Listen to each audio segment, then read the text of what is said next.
Deixa eu começar contando um episódio que aconteceu comigo recente. E hoje o papo é sério, hein? Hoje o assunto é sobre spoilers. Eu fiz um vídeo do meu andamento de leitura do livro Brasil contra a Democracia, que é o nosso livro que nós vamos fazer a live. Eu não sei nem se quando sair esse vídeo eu já tenho feito a live, enfim. Que é um livro de não ficção que conta a história da repressão militar no Brasil. E aí, eu fiz um vídeo e fui repreendido por uma pessoa dizendo que eu estava dando spoiler do livro. Um livro sobre a história do Brasil, história recente do Brasil, sobre a ditadura militar. E a pessoa me acusou de estar contando spoiler e eu resolvi vir aqui conversar com vocês sobre esse assunto. A gente precisa falar sobre spoilers. Coincidentemente, eu vi postagens no Twitter sobre isso e eu acho que chegou o momento da gente falar sobre esse assunto que sempre está rondando assim o nosso universo da internet por aqui. E eu lembro, quando eu era mais jovem, bem mais jovem, que eu estava começando a ler, eu tinha um costume de pegar um livro e ir para a última página e ler o último parágrafo. Não sei por que eu tinha esse costume e isso nunca foi um problema para mim, nunca foi um problema. E depois de um tempo eu deixei de fazer isso. Também nunca foi um problema deixar de fazer isso. Mas eu tenho percebido uma certa irritação das pessoas em relação a esse negócio de spoilers, de você contar um enredo, você contar sobre determinada ação de um livro, de um filme, de uma série, seja do que for. Spoiler, para quem não sabe, é bom a gente explicar, é contar o que acontece e supostamente isso faz com que a pessoa perca o interesse, porque supostamente é surpresa, o mote, o plot principal do que está sendo contado, seja num livro, um filme, uma série, está sendo perdido, está estragando o prazer do sujeito que está ouvindo tal spoiler. E isso eu ouvi de uma pessoa falando sobre um comentário que eu fiz sobre um livro de não ficção, de um contexto histórico, e aí eu resolvi realmente vir falar com vocês sobre isso. Eu tenho uma teoria. A gente está vivendo um momento de muito efemeridade, né? A gente consome muito conteúdo durante o dia, notícias de jornal, conteúdos na internet, vídeos no Instagram, no TikTok, tudo muito rápido, stories. O conteúdo realmente está cada vez mais rápido. Eu mesmo aqui estou fazendo conteúdos de 1 minuto aqui para os shorts aqui do YouTube. Então as coisas estão realmente muito efêmeras e muito rápidas. Quando a gente para assistir um filme, uma série, ou ler um livro que demanda mais tempo, especialmente ler um livro que demanda bem mais tempo, a gente meio que quer ser recompensado por isso, segundo a teoria que eu faço aqui. A gente meio que quer ser recompensado por isso e uma forma de recompensa disso é a gente ter uma surpresa dentro da narrativa. A gente precisa de uma surpresa, a gente precisa ser impactado. O filme, se não tiver aquele momento chave de surpresa, não é bom.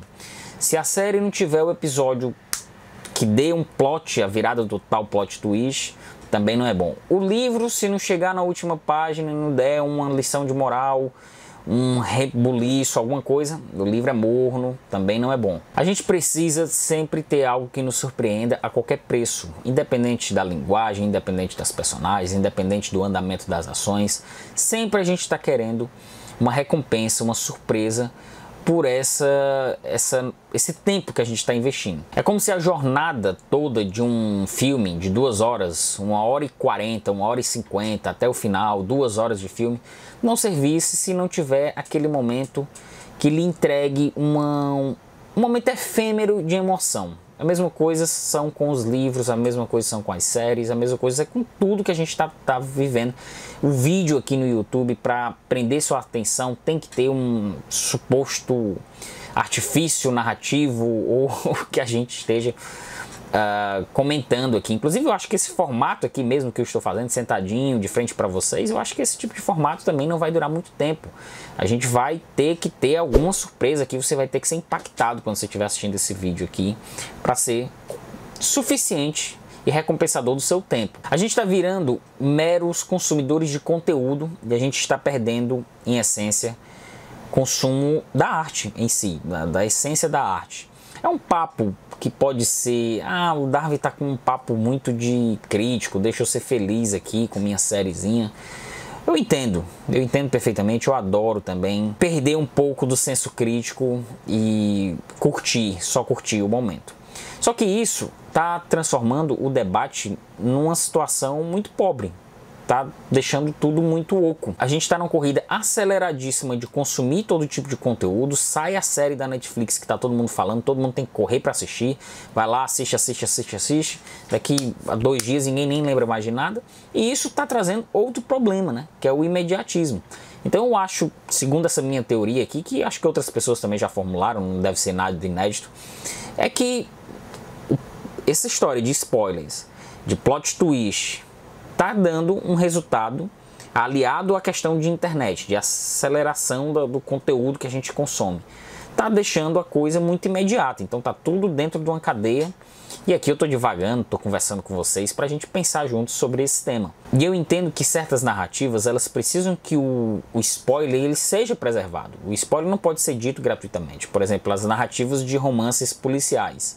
Se você entrega o suposto assassino, o suposto criminoso daquele romance, você está entregando, está desfazendo a essência da narrativa. Eu entendo que existem narrativas que precisam da preservação do spoilers. Mas outras, como essa que eu acabei de contar no início do vídeo, de um livro de não ficção, um livro de história, sinceramente é forçar uma barra demais, assim, é querer uma recompensa de uma coisa que você não está dando valor a pesquisa histórica, e está querendo que aquela pesquisa histórica ali satisfaça o seu ego, o seu tempo, sei lá o quê. E por outro lado, existem narrativas que a jornada, a composição estética é muito mais importante do que o final. Eu vou dar um exemplo. O Grande Sertão Veredas, do Guimarães Rosa, que é um grande clássico da literatura nacional. Eu estou lendo esse livro há muito tempo, estou lendo bem devagar, leio poucas páginas aí ao longo das semanas e vou deixando ele. Eu já sei o plot final, já sei o spoiler principal do livro, porque eu assisti já uma peça adaptada pela Bia Lessa e também já li a HQ desse livro. Então eu já sei qual é o spoiler. Mas existe toda uma jornada, existe toda uma narrativa, uma linguagem criada pelo Guimarães Rosa que eu estou aproveitando. Não estou perdendo absolutamente nada com a leitura do Guimarães Rosa. Um exemplo, quando essa peça veio aqui para Fortaleza, eu conversando com um amigo, perguntei, tu vai assistir? Aí ele, não, eu não li o livro. Eu não quero assistir não porque eu não li o livro, não quero pegar spoilers. Sabe o que aconteceu? Ele nem assistiu a peça e nem leu o livro ainda. E certamente nem vai ver o filme que está sendo adaptado pelo Guy Arraes, né? Porque enquanto ele não lê o livro, ele não vai se envolver com nenhuma outra linguagem, seja cinematográfica, seja teatral, seja a de ilustrações de um HQ, nada. Ele não vai se envolver com nada. Ele não vai ouvir uma música, um álbum de um artista inspirado na obra do Guimarães Rosa. Ele vai simplesmente esperar passar a vida dele enquanto ele não lê o livro. Eu acho que a gente tem que compreender as nuances de cada linguagem. Não é possível, você não vai perder a sua essência, não vai perder a sua emoção de estar vendo a obra original, de estar lendo a obra original porque assistiu uma peça de teatro, porque eu vi um comentário. Aí você não vai ver nada, você não vai ver uma exposição sobre essa obra, você não vai ver uma entrevista de um crítico literário sobre essa obra, você não vai ver nada, simplesmente você vai esperar o dia que você vai sentar e vai ler o Grande Sertão Veredas, e aí sim, depois de que você lê o Grande Sertão Veredas, você vai assistir o filme, você vai para a peça de teatro, você vai ouvir um musical, você vai ler a HQ, você vai ver uma crítica literária, sabe? Não faz sentido. E sem falar nas coisas que são mais explosivas, né? Que são de cultura de massa, assim, que atingem milhões de pessoas. O Guimarães Rosa, infelizmente, não é tão lido quanto deveria. E eu lembrei do caso lá do filme do Homem-Aranha. Ficou meses, semanas a internet discutindo se o Tobey Maguire ia aparecer no filme e tinha que aparecer porque no trailer apareceu uma imagem que dizia isso. Pô, e se não aparecesse? E se não desse importância a isso? Isso, por incrível que pareça, nem era para ser o mais importante. E agora, para satisfazer essa necessidade desse spoiler, dessa descoberta, dessa sensação de estar no cinema e o coração bater mais forte porque o Tobey Maguire apareceu junto com o Tom Holland no filme do Homem-Aranha, a Marvel vai incluir vários personagens assim nos seus próximos filmes, porque isso vai satisfazer o suposto spoiler que está sendo preservado, a suposta surpresa que está sendo preservada. Enquanto o que importa, de fato, a essência cinematográfica, estética da linguagem do filme, ninguém discute, ninguém tá nem aí, ninguém fala nada. E isso tem me incomodado. Até porque, se eu pegar um livro seja de teoria, crítica literária, um livro sobre livros, certamente vai ter algum spoiler lá. E se você pegar um spoiler de um clássico lá, você vai deixar de ler? Você vai deixar de ler Ana Karenina porque você pegou um suposto spoiler que outro autor citou num livro? Você vai largar o livro porque no prefácio a apresentação do livro conta uma cena? Quer dizer que todo o envolvimento, todo o conteúdo geral do livro, toda a jornada do livro, ela fica perdida porque você ficou sabendo de um spoiler. Sabe, a gente está valorizando demais esse tipo de situação, a internet está alimentando muito isso, e eu, depois dessa observação que eu recebi sobre um livro de história, de não ficção, história do Brasil, acho que a pessoa está esperando assim, não quer nem saber que Pedro Álvares Cabral pisou aqui em 22 de abril de 1500, né? Porque vai perder a grande surpresa do grande descobridor português que pisou aqui. Pelo amor de Deus, a gente vai chegar aonde? E tudo que eu prezo aqui, que eu aprendi com os meus colegas, com muitos professores que eu tive, com bons produtores de conteúdo que eu acompanho aqui, tudo que eu prezo é que a gente tenha um mínimo de senso crítico para superar essas questões. Não perca oportunidades de ver um bom filme, de ir para um teatro, de ouvir um musical, de qualquer coisa relacionada à arte, porque a obra foi baseada num livro e eu não li o livro, então não quero saber de nada, eu vou ficar com a minha cabeça aqui até eu ler o livro. Não perca essa oportunidade. Eu acho que é um exercício necessário, que a gente precisa fazer, uma reflexão que a gente precisa fazer, uma autocrítica também.